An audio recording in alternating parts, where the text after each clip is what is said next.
Let's have a look at how they will line up. Greg Murphy, can he get the clean sweep today? I think he will. He's looking pretty good. Larry Perkins will start alongside him as in the previous two. Glenn Seaton and John Bowe share the second row. Yeah, third row to bid is Russell Ingall from Stephen Richards. Fourth row to bid is Dick Johnson and Peter Brock. We go back row 5, Mark Poole. He's having a good day. He's been the top privateer so far, ahead of Faulkner. Tony Longhurst and Terry Finnegan, they share row 6. Seventh row grid is Stephen White and Darren Hossack, who's not starting due to a fire. And Chris Merton on the 8th row alongside Danny Osborne. We go back Kieran Brewer. AJ won't start either. He blew an engine in that last race, and Mark Larkham is out starting rear of grid. We get ready for race 3.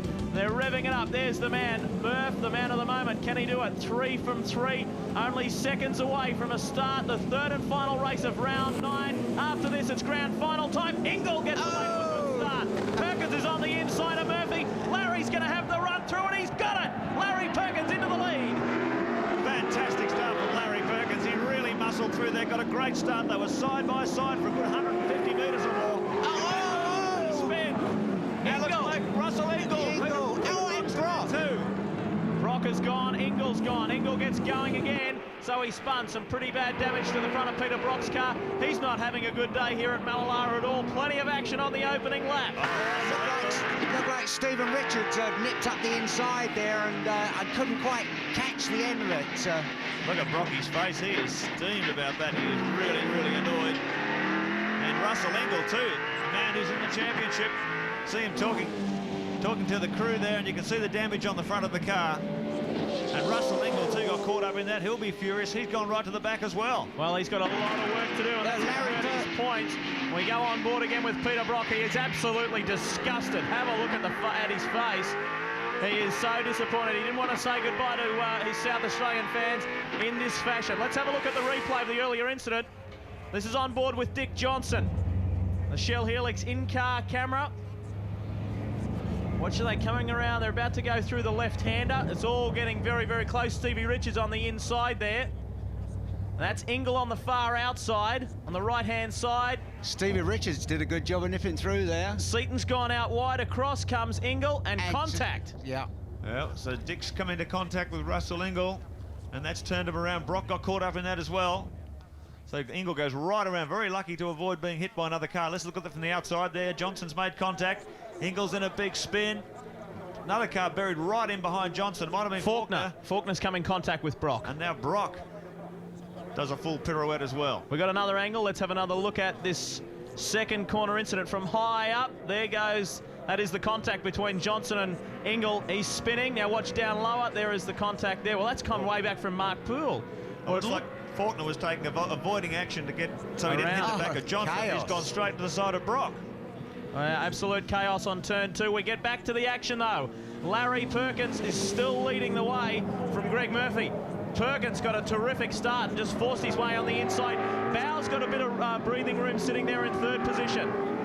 It's going to be intriguing now to see the way Murphy has been putting out and just sort of controlling the race from the front. Larry hasn't been losing that much ground. It's going to be really intriguing now to see what happens. Let's look at the windscreens, O'Brien. Driver profile on Larry Perkins. 5 times Bathurst winner, Australian Formula 4 champion way back in 1971. Euro Formula 3 champion 75. Australian Formula 2 champion back in the early 70s as well. There's his best results this year. Seconds at Phillip Island at Wyndham, 6th at Lakeside and Barbagallo. And it's been a tremendous season for the Castrol Commodores, particularly with the inroads Dunlop's been making in the tyre war, and the cars have been particularly strong at Barbagallo and here today. Well, two of them in the top 4 in the championship. That's consistency for you. Very good. Larry Perkins leads the way. Can Greg Murphy force his way past? He's got plenty of time to do it. It'd be nice to see Greg Murphy get the clean sweep. Further back in the pack, it looked like Mark Scaife was up there. Yeah, it looks like Bowe's pulling away a little bit from Seaton. It's that's strange when you take into consideration the Bridgestone versus the Dunlop tyre syndrome. So Larry Perkins now leads from Greg Murphy, John Bowe in 3rd position, Seaton, Stephen Richards, another great run up to 5th position, Dick Johnson in 6th, then it's Longhurst, he's fighting his way through as well, Poole, Scaife, Mark Scaife starting off the back of the field after that damage in the first heat. He missed the second, he's up to 9th, Terry Finnegan up in 10th. So it was Scaife moving his way up. I think Scaife had the needle so bad there's no way he wasn't going to come all the way through. Well, he's had such a terrific record here at Mallala. He won in 91, 92, 94, the year he won the championship. So He's had a very successful time here. It was a shame to see what happened today. He got a fair old whack in that other race because they actually lined up the car and it had actually bent the diff housing, so you can tell, whoa, it's flaming scaphy. There's Russell Ingall working his way back through the pack. He's still got a lot of work to do. Brocky's still going, but the spoiler flapping up and down there.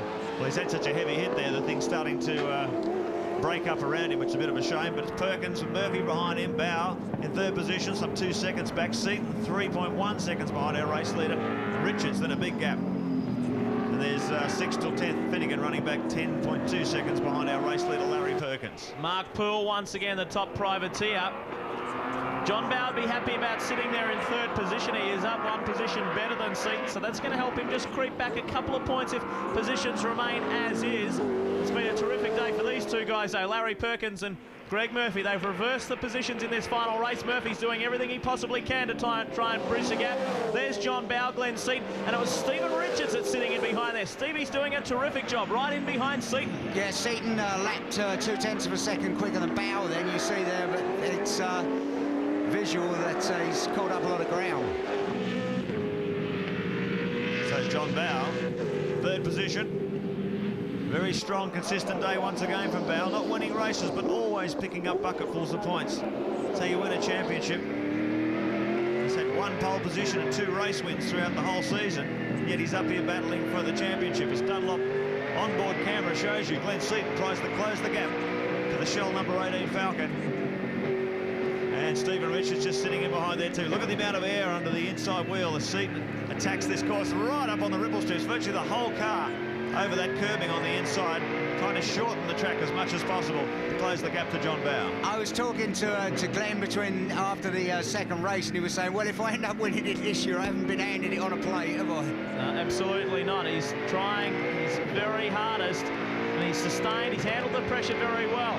He's sitting back there in 4th position at the moment. We were watching the view from the back of John Bowe's car, the Dunlop on-car camera. Here's the nice high shot heading down into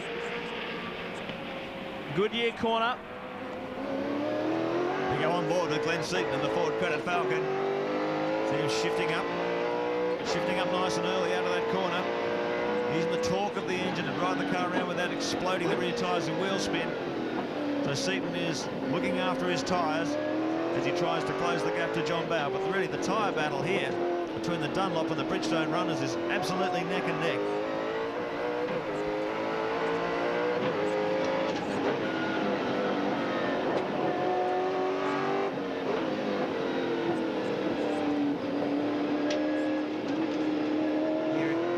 Just feathering the throttle there. It is great to listen to the sound of that engine.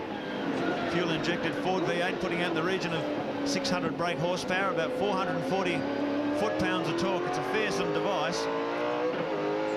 And these guys drive them right to the maximum, shifting up through the 6-speed Australian-made Hollinger gearbox up to 6th gear. And watch his speed on the laser gun, 224 kilometres an hour before they brake hard the Goodyear corner, and that's why this place is so tough. Well, Stevie Richards was locking him up heading into that corner, getting a little out of shape, and in fact he's run wide. Well, the manufacturer pattern of winners, the winner for the manufacturers is going to change because it's been going Ford, Holden since the inception of the V8 formula in '93, and Holden are going to get a double header. They won last year here with Craig Lowndes, and it looks pretty much like it's going to be Greg Murphy's day here today. So that pattern will change. And it will mean that HRT have won the day here at Mallala for 2 years in a row. Mark Scapes up to 8th position, after starting off on the back of the grid, so he's really charging. Have some nice fresh tyres on the car. He only didn't get very far in that first heat, didn't compete in the second, so he's got some nice fresh rubber on the car. Here's our race leader. Is life in the old boy yet? Yeah, indeed, and he proved that at Barbagallo just a week ago. Under enormous pressure from John Bowe. Bowe caught him so quickly, he just thought it was a formality. He's going to find his way past, but Larry Perkins held him out masterfully in those changeable conditions. Well, that's the thing for the Murph, because it's one thing the Murph getting right up the backside of Larry, it's another thing getting past him, isn't it? John Bowe and Glenn Seaton nice and close. Stevie Richards has dropped off a bit. Here's Longhurst on the inside of Dick Johnson. The Castrol Falcon. Oh, tight squeeze through there. Crowd enjoying that. Look at the side by side. There you go on board now with Dick Johnson. Tremendous overtaking manoeuvre down the inside. Dick wasn't going to give up his territory without a fight. Shell Helix onboard camera. You're riding with Dick Johnson. Tony Longhurst is coming gangbusters in this final race. He's up to 7th position. Up to 6th position now. Look how close Johnson gets as he muscles the back of the Castrol forward. Well, it's good to see Tony fight back. Speaking of comebacks, because he's had a rather unenjoyable day, but this is going very well. He's now moved up into 6th position. Mark Poole's still the top privateer. He's behind Mark Scaife in 9th position. Terry Finnegan inside the top 10 as well. Russell Ingall keeping in touch. He's back in 12th, trying hard to work his way back, but he is still a long way back with a lot of work to do. And that will hurt him points-wise in the championship. Yeah, Russell Ingall will be steaming about that because he was so pumped up about this last race. He's keeping that points battle going. He's still in it with a hell of a show. He would have preferred to go to Oran Park with another strong result in this third heat. He's currently back in 12th position, and he'll be driving the wheels off that car to try and get as many points as possible.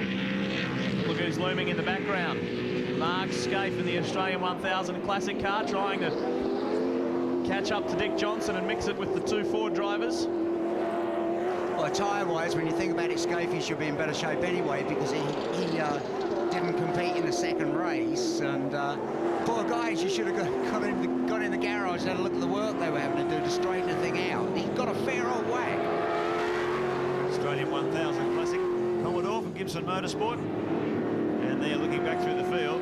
There's Ingall ahead of Faulkner, Finnegan, and there's young Stephen White. He's doing a tremendous job. He's the first driver in the Holden Young Lions program to race in a V8 supercar round, a round of the Shell Australian Touring Car Championship. He has driven the car probably 4 or 5 times, so he's doing very well. An open wheeler specialist stepping into the V8s now, and for a young guy, he's doing really well. Anyone at home is wondering what the Holden Young Lions program is all about. It's a scheme by Holden Special Vehicles, Holden Racing Team to bring on a new crop of potential young V8 supercar heroes of the future, and it's a great scheme. Well, going well out in front is the Castrol Commodore of Larry Perkins ahead of Greg Murphy. Can Murph get there for the triple header? We'll have to wait and see. Bowe hangs on to his third ahead of Seaton and Stephen Richards. Stay with us. More after this.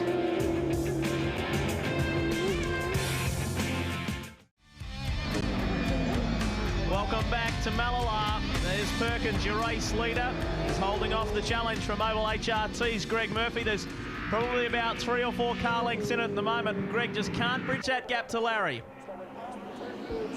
Yeah, lap time wise, they're virtually identical. One puts in one quicker lap, and then the other, they keep changing places. Now he comes up a little bit under brakes, heading through Bridgestone Corner. They come onto the main straight, lap 11, about to be lap 12 of 17, so there's not too much time left. So Greg's got to start to up the ante a little bit now as he comes through Scotcher Curve into the next left hand of the scene where we saw that debacle on the opening lap. Yeah, hasn't been a good day for Peter Brock on his farewell drive in front of the South Australian fans.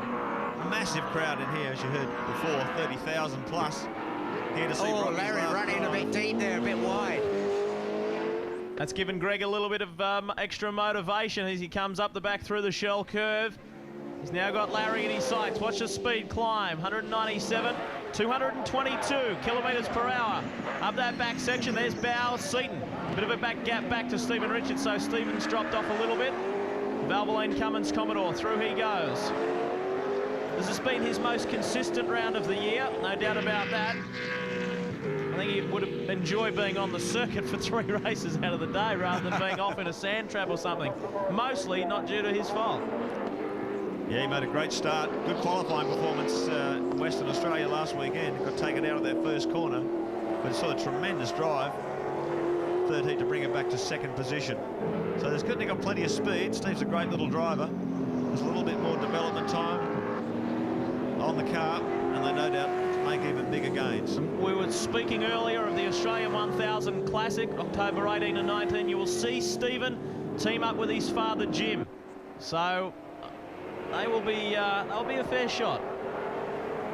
Well, if the Murph's going to do it, he's going to have to hurry. What, 5 laps to run now? So Well, Larry Perkins will be enjoying this battle. Once he gets his teeth into a lead, he doesn't give it up without one heck of a fight. We saw that at Barbagallo, and particularly at Phillip Island earlier this year, where he didn't have the fastest car on the circuit, but it didn't make any difference because no one could get past him, and he won that heat in spectacular fashion. So Larry is a master at this sort of racing. It's great to see the Dunlops have come on so good, isn't it? Because it was just getting, oh, Murph around the outside. That's a long way, Murph. He's letting Larry know that he wants to make his way through. He's a hungry driver. He's a very aggressive young driver.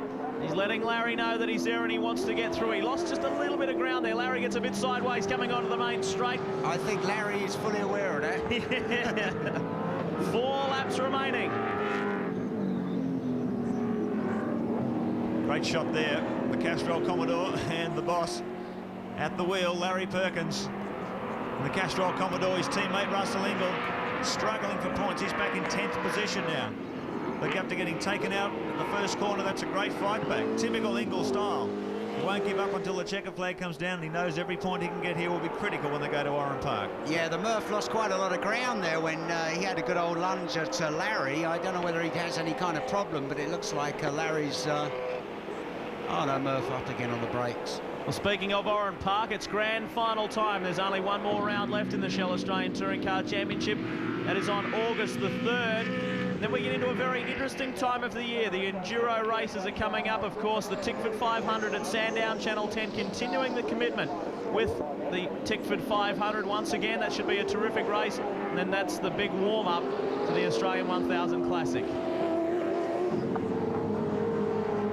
So, Greg Murphy, 3 laps to go. Seems powerless to close the gap to Larry Perkins. Is the battle for 3rd and 4th position. And they've been like this the whole race. Seaton unable to make enough of an impression on Bowe to be able to effect a passing manoeuvre. Seaton will be thinking about points all the time. He's got a points lead coming into this race. XR Falcon onboard camera. You're riding with Glenn Seaton, our championship leader. He's pumped it out. Now 12 points over the leading 3. They came into this race, it was 4. So it's hardly what you'd call a comfort zone. But Seaton will be very much aware of that point situation. Yeah, Seaton's lapping marginally quicker than Bowe, just 1/10 of a second the last lap. Bowe takes up that line on the inside. We look out the back, the Shell number 18 Falcon. Glenn Seaton trying to find a way past Bowe, but as you watch the whole race, it really has been boxed in there. Not a lot of passing on Mallala Motorsport Park. But it is a great little circuit. As you say, there's really not many places you can get past unless you're an absolute hero. 2 laps remaining. Glenn Seaton having a good look at John Bowe. Here he comes. He lunges right up on the back of Bowe through Scotcher Curve. This is quite a difficult section of the circuit. We've seen a lot of people lose ground here. Seaton hasn't lost anything in the Ford Credit Falcon. He's right there with John Bowe. We look further back. There's the Valvoline Cummins Commodore of Stephen Richards, still maintaining that 5th position. Longhurst, Johnson, Scaife is up to 8th. 9th is Poole, and Russell Ingall has worked his way up into the top 10. When you think about it, when the guys that he should be fighting it out with, Bowe and Seaton, they're 3rd and 4th, he's not going to be too happy about sitting back in 10th. No, there's nothing he can do about it. He's really had a pretty wretched weekend. He's had plenty of speed out of the car, but just with his qualifying performance, put him right back down the grid. He's been fighting to try and get ahead all the time. And once you get mixed up in the middle of that pack at the start, it's very, very difficult. We might see a bit of action here. Time running out. Seaton in the Ford Credit Falcon. Pictures here. The XR Falcon in-car camera. He goes to the outside on Bowe. Will we see him lunge and make an attempt? He is right with John Bowe as we have 1 more lap left to run. Well, this is really fantastic, the consistency of the Dunlop shot cars now. Normally expected a bit of a Bridgestone bloodbath at Mallala, but these cars have been fast and consistent throughout the whole race. Speaking of fast and consistent, Larry Perkins is evidence of that. Just his last lap was a 1:09.69. And he's been very fast and consistent throughout the race. Greg Murphy has not been able to make an impression on him, even though he's got very, very close. Larry Perkins has been able to hold him out. Final time down Shell Curve as they brake hard for Goodyear Corner. Here comes Greg Murphy putting the pressure on Larry. He's going to do something. He's going to do it fast, and Seaton as well on the outside of Bowe. Tucks in behind, and time is running out. 1/4 of a lap to run. This is the challenge for the lead. Here comes Greg Murphy. The outside run on Larry Perkins. He's going to tuck it back in nice and tight. Whoa, hang around, Larry. Through the S's, Larry Perkins has got this one in the bag, though he comes onto the main straight, and this is his 4th win in the Shell Australian Touring Car Championship this year. Well done, Larry Perkins. He spoils the party for Greg Murphy in terms of getting the clean sweep. Murphy in for a good second spot. Bowe will be very happy with that. A good solid run to hang on to that 3rd spot ahead of Seaton. Important finish for John Bowe. It's great when you look forward to the Australian 1000 with the tyres being so equal now. That's great because the Bridgestones were running away with it and the problems that Dunlop's had last year, but they're definitely back in the hunt now. A good solid run by these two guys. Larry will be very happy with that. A 1st and 2 seconds. Not a bad day for the team boss of the Castrol Perkins outfit. Greg Murphy just cruising around. He won't be disappointed either because he will in fact win the day in terms of points. And that's a good result for Greg. And also Mobile and HRT. There's our championship points leader. He remains in front. The gap is very narrow. We'll talk about that more a little later on. Glenn Seaton in the Ford Credit Falcon. Good day. He's happy. There you go. He's waving to the 30,000 strong crowd here at Mallala Park. They would have enjoyed watching him. There's a bit of a smile there. He knows that he's got the points, and there we go. There's the reason for that big increase in the crowd, or one of the reasons. Thanks, Brocky. The Lion and the Legend. They say goodbye to him. That was his last run, and he waves to them as well. Says thanks very much. Imagine Peter might be a little bit disappointed. He might have wanted to do a little better today. Well, that's it. You know, after his performance last week, then to have come here and had the day that he's had, you know, but that's life. You know, Peter's raced long enough, and he's pretty philosophical about it. It's the way people are treating him here this weekend has been fantastic, and it's not, you know, it's good. It's a great send-off, and as I say, you know, the guy is an absolute hero. Well, if you want to see him one last time, Peter Brock only has one more Shell Australian Touring Car round to do, and that is at Oran Park on August 3. Here are the final placings for you. Larry Perkins, Greg Murphy, John Bowe. As we said, Glenn Seaton was in there for 4th. Stephen Richards in for 5th.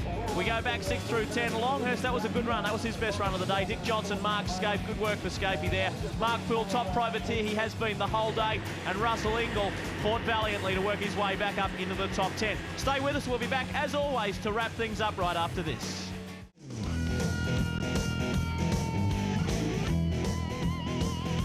Welcome back to Mallala Motorsport Park, scene of a great fight in the V8 Supercar War for 1997. Our top place privateer, and I'm sure he's a very proud man on home soil. Well done, Mark Poole. I love you here, Mark, and that's a great performance. Top privateer for the 2nd time in 97. Yeah, thanks a lot, Mark. I'd really like to thank Scott's Transport, Gawler Farm Machinery. I've really got a big thanks to Gawler Bodyworks for, as everyone knows, we stuck it on the roof and last week and they slapped it together, and it's brilliant. And yeah, Bridgestone's just hung in there again. They're exceptional. Well, you're doing a great job on a very limited budget. Well done. 3rd place today, and put your hands together, folks. Glenn Seaton. Boy, you're doing it the hard way, but you hang in there today. You didn't get a win, but still a lot of valuable points. There is really, Mark. There's still, with Oran Park, it's still a long way, a lot of points up for grabs. It's going to be tough from here to the end, but Oran Park's been a great hunting ground for us. But thank you for the guys on the team who, after last weekend, just before qualifying, we had a fairly heavily damaged car, but have come up with a fantastic car. My sponsors, Ford Credit, Bridgestone, Mobile, and all the sponsors that help us. Look forward to seeing you in action at Oran Park. Well done, Glenn. 2nd place today, Castrol Holden, Larry Perkins. Great drive in that last race, Larry, but I guess you'd rather see your teammate standing up here. That's very true, actually. I thought I drove very well in the first 2 races. Oh, but I just didn't come first. But no, I was happy with that. I was going to race to the end. I'm not a percentages man, and I was very pleased to fix young Murphy up. But anyway, my Castrol Commodore was humming along right fine, and next weekend I just hope Rusty's is. Well done, Larry. Now I'd like to call on Charlotte Gould, National Advertising Manager for Shell, to make the presentation to our big winner today, Greg Murphy. Well done, Murph.